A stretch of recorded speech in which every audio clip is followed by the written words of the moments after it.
Maraming salamat. Siguro kagaya ng alam ninyo, ako ay kinumbidahan ng PBA party list dito sa kanilang convention at ako naman ay nagpapasalamat sa kanila sa kanilang suporta na ibinibigay sa aking kandidatura bilang Vice President. So, siguro kasama na yan sa pagkukumpul-kumpul ng mga iba't ibang grupo para nga maging matagumpay ang darating magiging matagumpay hindi lamang para sa akin kung hindi para sa PBA party list para kay Congressman Carlo Nograles at doon sa aking pinsan na si Senator Martin Romualdez at ako'y lagi namang madalas naman ako makapunta sa Davao at parang ito'y second home ko na ngayon dahil nga sa dalas ng pagpunta rito at sa dami ng aking mga kababayan na nandito sa Davao. Pinaalala ko nga kanina doon sa aking pagsalita na naging governor ang aking lolo dito sa Davao at ang aking ama ay tumira dito ng 6 na taon na kaya't marami siyang kaibigan at marami siyang kilala na tiga Davao and I remember he had very good memories of his time here in Davao.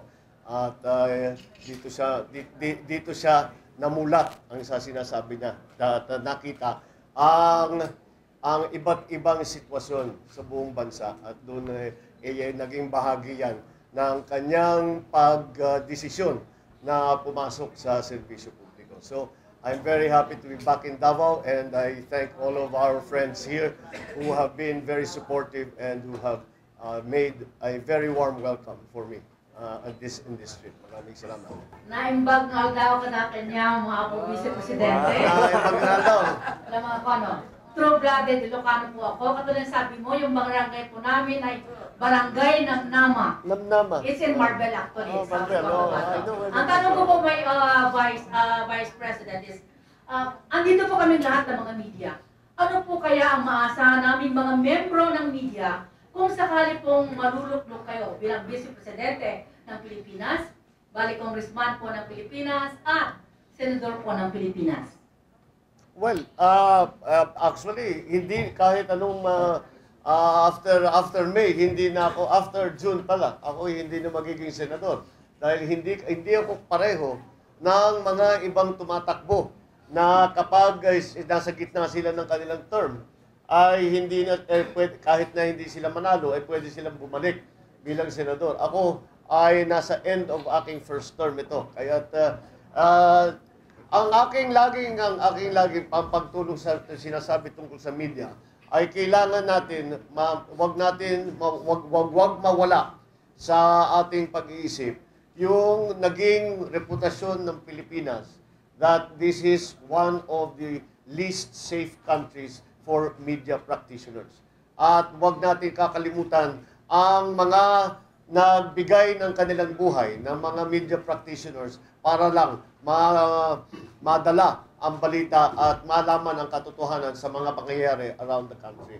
We have to be, I have always been of the idea that kami mga nasa public service ay parang napakahirap masyado gawin ang serbisyo na ginagawa namin para sa tao pagka hindi natin partner ang mga media. Hindi natin partner because kung we have a very tinatawag na symbiotic relationship dahil one cannot do their job without the other, and that is the way it should be. Hindi sa ngayon na kuminsan ay ilan lang sa mga grupo ang naririnig natin. Siguro what we need to do is to open up the discussion so that it is hindi lang yung mga malalaking grupo, yung mga lalaking kumpanya ang naririnig ng taong bayan. Mabuti na lang, meron na rin tayong internet, malaking bagay yan, and that has been a big mechanism to open up the discussion. And I think this development is a good one. We should continue to encourage it. We should continue to encourage our media practitioners to continue to be the fourth estate and to bring the truth to our people. BBL muna tayo. Okay. I don't know if you remember this week or earlier last week I wrote about the our Plan B that Plan B, McDonald. correct. Yeah, that was the time that Plan B that McDonald asked for it. Yes, yes, yes. Should Congress fail to pass it? But apparently, Pinoy still hopeful that somehow the law will be passed even before Congress ends, di ba? So, ngayon kung tingin mo, as far as things are, or have Congress ba nakita ba ni Pinoy for, di ba, he's planning to withdraw force, Late last year. No, bago lang. Either this week or next week, may bago siya sa, Meron I ba think he's meron going meron to sila meet again propose? with you guys. Now, ang tanong ko, if ever, really Congress would fail to pass the ito law, the proposed bill to law, what would that plan B be for you? If ever there would be a plan B, ano yung tingin nyo the best plan B for you?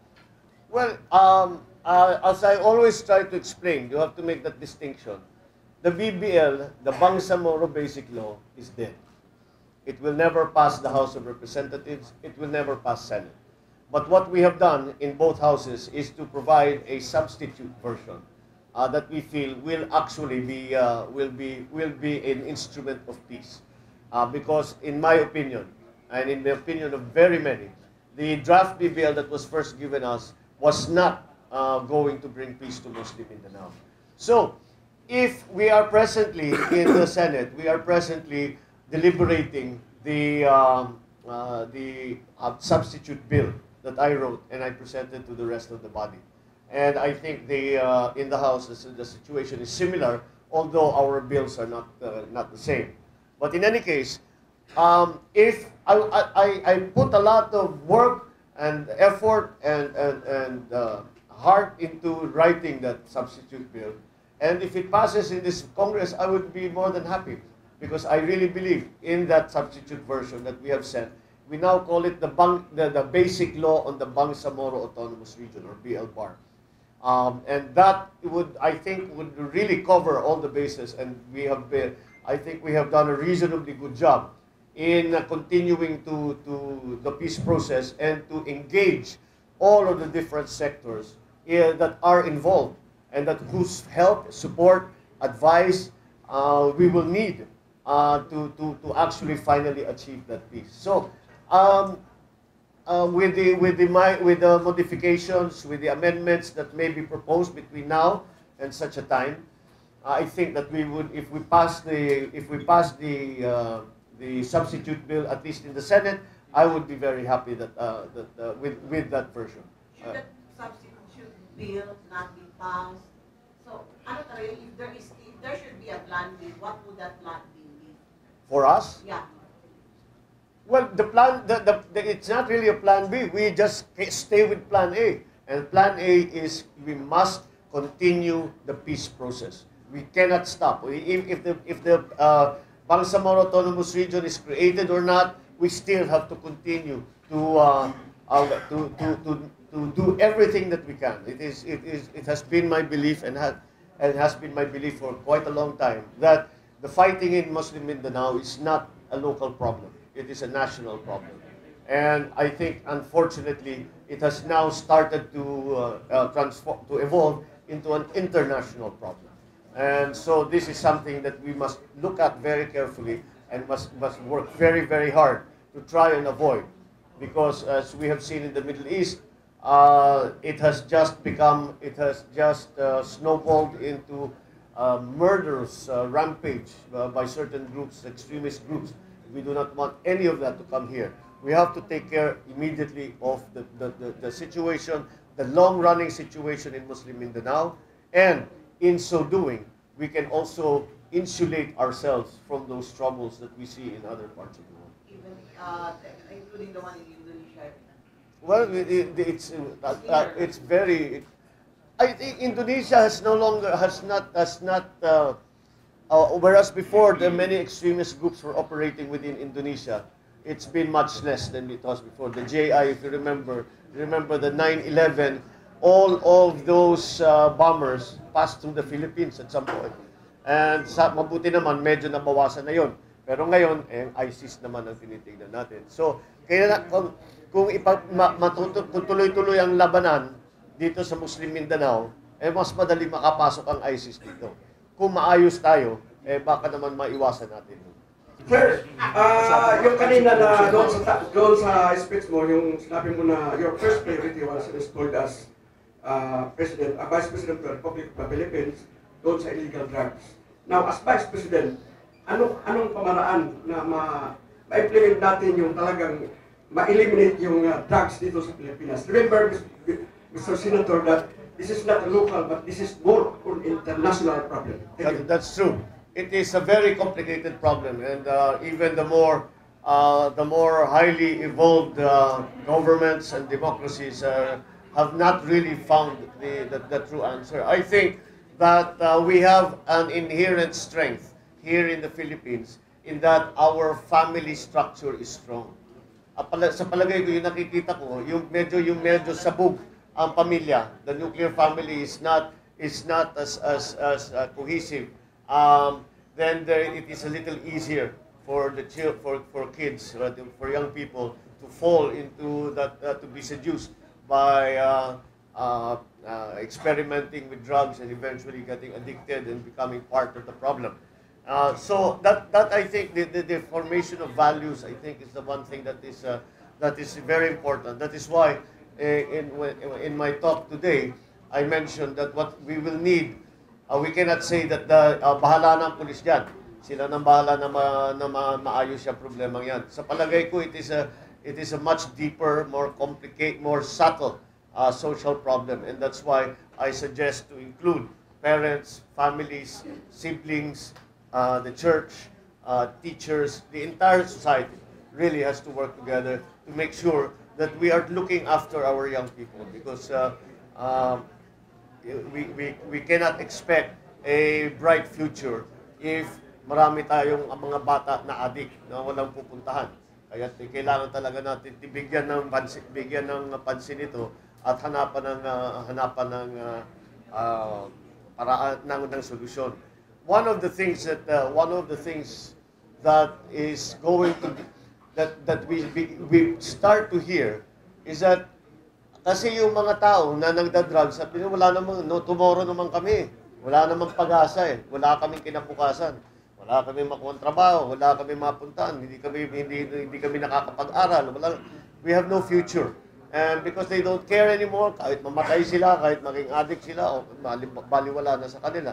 So let us provide that hope, that there is something for young people to live for, that we will give them a better life, that there will be hope for the future, that we will train them, we will look after them, and give them something so that their lives will be productive, they will have their own families in the future, they will be able to support their families. Yan, pagka siguro mabigay natin sa kanila yan, palagay ko, mababawasan ang mga nagiging problema sa larangan ng illegal na droga. Good morning, Mr. Senator and our future Vice President for team.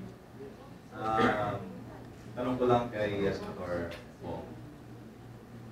Dito you said on in your previous statement that you are focused on solving this what we call modern day solution to our recent problem. Dito sa Mindanao, we have this what we call the energy problem. In a way. Meron ba tayong plano din na i-introduce dito yung windmill? Kasi dito we're dependent on hydro, coal-fired, and etc. Well, siyempre, kailangan natin tignan lahat ng mga maaaring gawin. All the kinds of, that's tinatawag nga na alternative energy.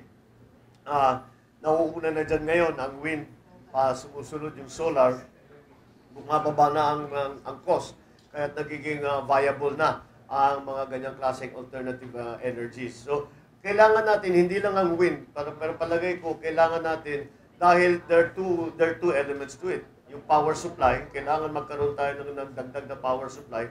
Pangalawa, kailangan talaga natin bantayan yung climate change. And so the alternative energies and the so-called green sources of energy are definitely going to be more and more important as time goes on.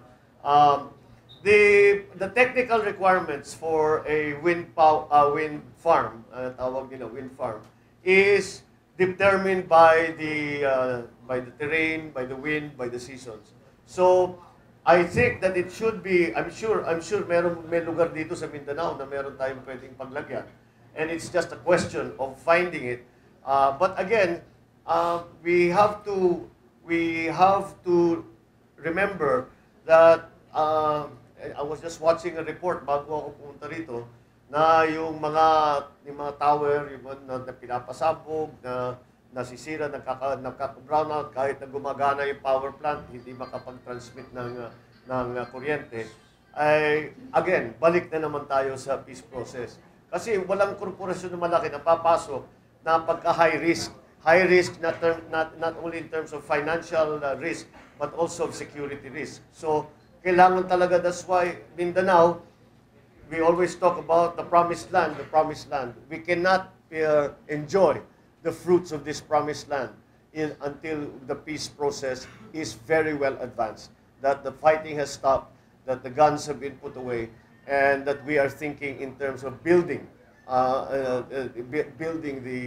the economic structure of Mindanao, helping the people here in Mindanao, aside from turf wars or fighting against the government or secession against the government or just sometimes just pure banditry that we are seeing. So talagang lahat ng potensyal ng Mindanao ay hindi natin mararamdaman hanggat meron na tayong tunay na kapayapaan sa Muslim Mindanao.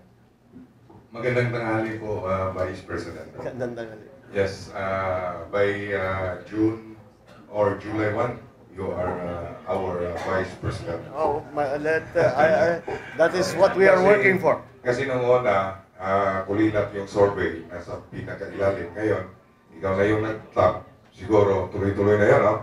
Okay. So, pipilitin natin para... Okay, ito yung tanong ko, Vice, no?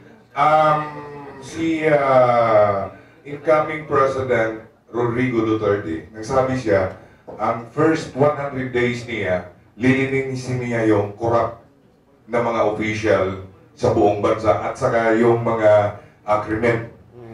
Sa iyo po, ano po ang masasabi or tawag nito, pledge nyo dito sa harapan ng mga media in 100 days sa panunungkulan bilang Vice President?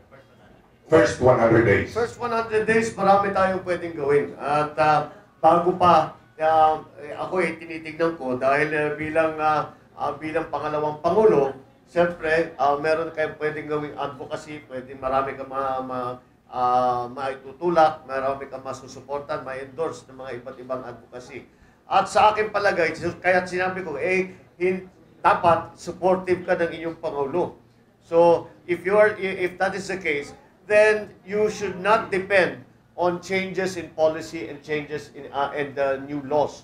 So, inisip ko, ano ba sa first 100 days ang maaari natin gawin na hindi nangangailangan na baguhin ang polisiya, na hindi nangangailangan ng bagong batas. At marami tayong pwedeng gawin. One of the biggest problems that we have still today is the lack of jobs. Kaya marami tayong OFW.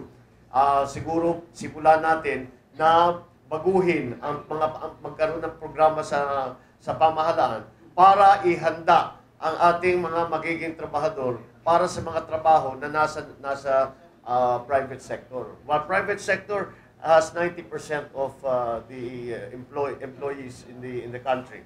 So what the government should do is to support that effort by training people and training them in the skills and the subjects that we know are required in the marketplace. Okay, so that will to give people a better economic opportunity. Pangalawa, the government should also practice what is referred to as business-driven infrastructure. First of all, we must increase our infrastructure development to begin with. Masyado tayong mahina. At kaya tayo naiiwan-iwanan ng ating mga kasama sa ASEAN dahil sila ang laki ng kanilang ibinibigay at nilalagay para sa infrastructure development. Kailangan natin ayusin the usual things, yung kalsada, tulay, yung mga eskwelahan, yung power, yung internet, all of these things which are basic requirements now. You cannot do business anymore without the internet. I think it is, as of 5 years ago, more business is done on the internet than face-to-face. So, 50+% na ang internet na ano. Paano naman mawawala ang opportunity kung masyado tayong mahina. Then, the power generation, sinasabi, we want to have FDI, we want to have foreign direct investment into our country. Because maliit lang tayo, hindi naman tayo dominant sa kahit na anong merkado na sa international. So, ang pag-asa natin is for trade and for the foreign investment. Yung ating mga kaibigan na potential foreign investors, sinasabi naman sa atin, anong kulang? The power problem, number one, always. And then the economic provisions also in the Constitution. I think, I may not agree with all of the proposals, but I think we should at least open the discussion and have a look and see what it is that we can do so that we are more inviting to foreign direct investment. And furthermore, the financial institutions we need to increase. Our manufacturing sector, small to medium enterprises, yan ang buhay ng ekonomiya. So to create a stable, strong, robust middle class, we have to develop small and medium enterprises. And the way to do that is again by financial support, pautang, and again the support from the government for training para meron tayong tao na marunong gagawin lahat ng ating mga ginagawa. As of now, wala na tayong manufacturing dito sa Pilipinas. Wala na tayong ginagawa masyado. We don't make anything.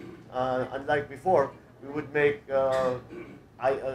clothing, we would make, meron tayong textile industry, meron tayong manufacturing, mga maliliit at malalaki na manufacturing, na wala na ngayon lahat yun. They have been all outsourced away. And they all went to China because of the low labor cost. Well, the labor costs of China have surpassed the labor costs of the Philippines. So, kailangan natin balikan yun and say, we are ready here. And again, the government has to prepare so that those who want to move their manufacturing facilities away from other places to take advantage of cheap labor here in the Philippines are able to do so. So, there are many things that we can immediately do in 100 days. We don't need to change anything. We just have to make the government work better. Thank you, Senator Marcos. My Vice President and my kuya in the Fraternal Order of Eagles. Marami kami dito, sir. Oh, okay. And sinabi mo kanina is, ang Mindanao is a land of promise. Sinabi rin natin na Mindanao is a food basket the Philippines. Pero yung natandaan ko yung papa mo, ang laki na itinulong ng agrikultura sa Mindanao. Sa dito humihina po yung agrikultura. Ano po ang inyong magagawa kung sakaling kayo po ay naluklok bilang Vice President? Well, kung sa agrikulturang pinag-usapan, unang-una magkaroon tayo ng agricultural policy. Wala tayong agricultural policy. Wala tayong plano kung paano gagawin. And this is what I was referring to sa aking pagsalita. Alam na natin ang solusyon dyan eh. Nagkaroon na tayo ng, we were already an exporting, net exporter ng bigas. So, we know how to do it. And alam naman natin na yung mga agriculturists na nagpapasikat sa Vietnam, sa Thailand, nag-aaral lahat yan sa UPLB. So, galing sa atin ang kakayahan, karunungan.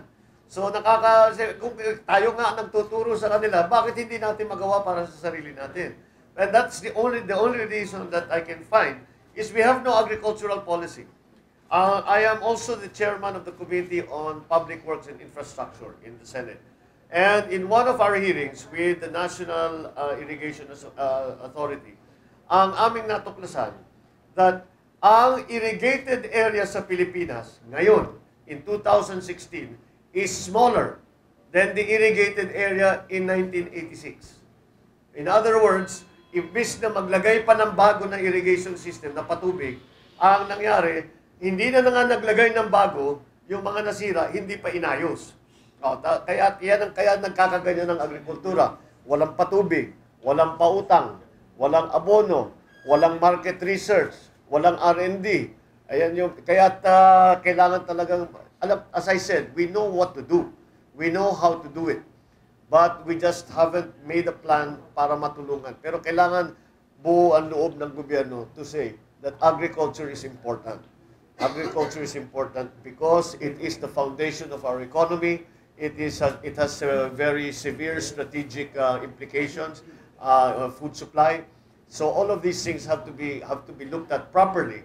But kasi ang kuminsan pag sinasabi agrikultura, iniisip ng tao yung nagtatanim lang. Hindi yun. Yan ang pinakamadali.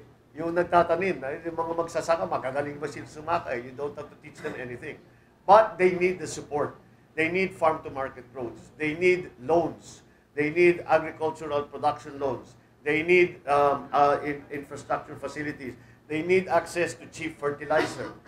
Organic fertilizer has to be made more commonplace. Kailangan lahat ng tao gumagamit na as much as possible organic fertilizer. Number one, it's better for the environment. Number two, it's cheaper. So all of these things have to come together for that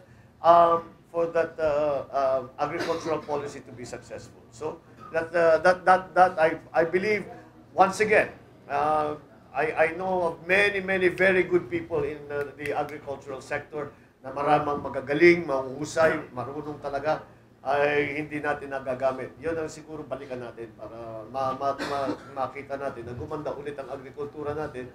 Parating na tayo sa ASEAN integration. Ang unang tatamaan dyan ay yung mga magsasaka. So kailangan na natin sila ihanda.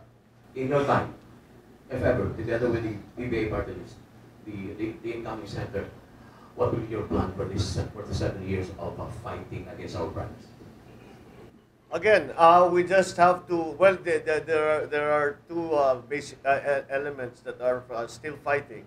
Meron na tayong peace treaty sa MN, meron na tayong magkakaroon peace treaty sa MI. Ang mga ibang grupo na lang na hanggang ngayon ay ipinaglalaban at ipinaglalaban ang paghihiwalay, ang independence sa Pilipinas.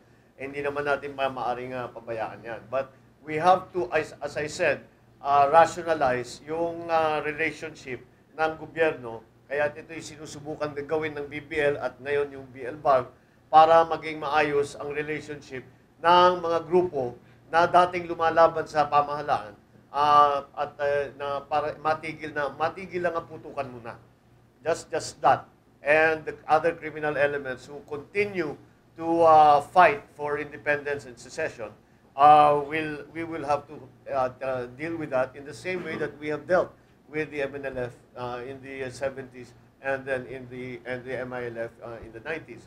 So that is why I keep saying that I keep reminding everyone na siyempre napapag-usapan yung BBL, napapag-usapan yung BLBAR, ay sinasabi kahit ano pang mangyari dyan sa mga batas na yan, ay kailangan natin ipagpatuloy ang proseso ng kapayapaan.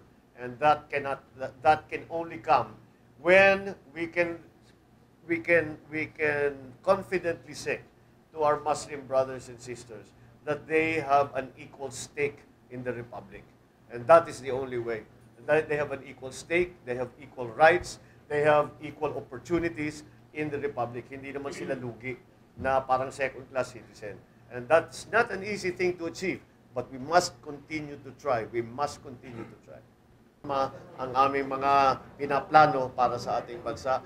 It is always good to come back to Davao, and I am very happy that I had this opportunity today. Thank you very much. Salamat po.